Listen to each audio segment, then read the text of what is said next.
নমস্কাৰ হিৰক জ্যোতি 2.0 চেনেলটোৰ এটা নতুন ভিডিঅলৈ আপোনালোকক পুনৰবাৰ স্বাগতম জনাইছো।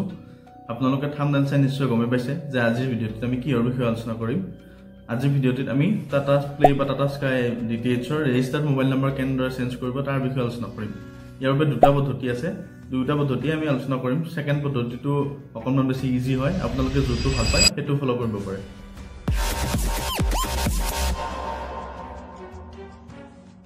ফাৰ্ষ্ট পদ্ধতিটোৰ বাবে আপোনালোকে নিজৰ ৰিমোটৰ ইয়েলো বটনটো প্ৰেছ কৰিব লাগিব।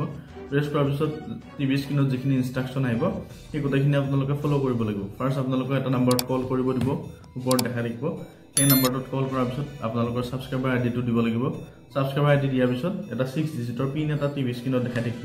সেই পিনটো কাষ্টমাৰ কেয়াৰৰ লগত শ্বেয়াৰ কৰিব লাগিব। কৰিলে তেওঁলোকৰ ফালৰ পৰা আপোনালোকৰ ৰেজিষ্টাৰ্ড মোবাইল নম্বৰটো চেঞ্জ কৰি দিব। আৰু দ্বিতীয়টো হ'ল আপোনালোকে নেক্সট পদ্ধতিটো হ'ল আপোনালোকে টাটা প্লে এপটো প্লে ষ্টৰৰ পৰা ডাউনলোড কৰি ল'ব লাগিব আৰু নিজৰ ৰেজিষ্টাৰ্ড মোবাইল নম্বৰটো দি লগ ইন কৰি ল'ব লাগিব। তাৰ পিছৰ ষ্টেপখিনি আপোনালোকক মই স্ক্ৰীন ৰেকৰ্ডাৰৰ সহায়ত বুজাই দিম।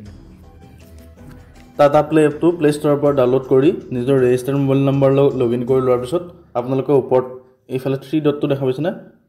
এই 3 ডটত চিম্পলি ক্লিক কৰি দিব লাগিব। 3 ডটত ক্লিক কৰাৰ পিছত তললৈ অকণমান স্ক্ৰল কৰিলে আপোনালোকে ইয়াতে দেখা পাব মাই একাউণ্ট বুলি। মাই একাউণ্ট অপশ্যনটোত ক্লিক কৰি দিব। ক্লিক কৰাৰ পিছত আপোনালোকৰ সন্মুখত আপোনালোকৰ balance, subscriber ID, expiry date গোটেইখিনি ইয়াতে শ্ব' কৰিব। এতিয়া আপোনালোকে ইয়াতে তলত এটা অপশ্যন দেখা পাইছে এডিট একাউণ্ট বুলি।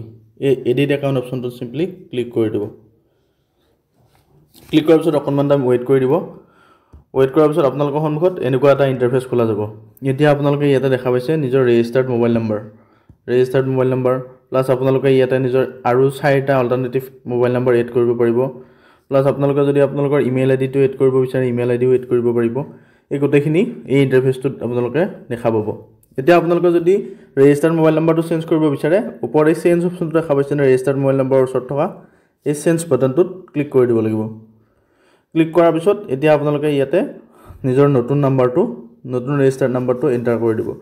এণ্টাৰ কৰি তলত যিটো কনফাৰ্ম বটন আছে সেই কনফাৰ্ম অপশ্যনটোত ক্লিক কৰি দিব। কনফাৰ্ম অপশ্যনটোত ক্লিক কৰাৰ লগে লগে আপোনালোকৰ ৰেজিষ্টাৰ্ড মোবাইল নম্বৰটো অট'মেটিকেলি আপোনালোকৰ আপডেট হৈ যাব।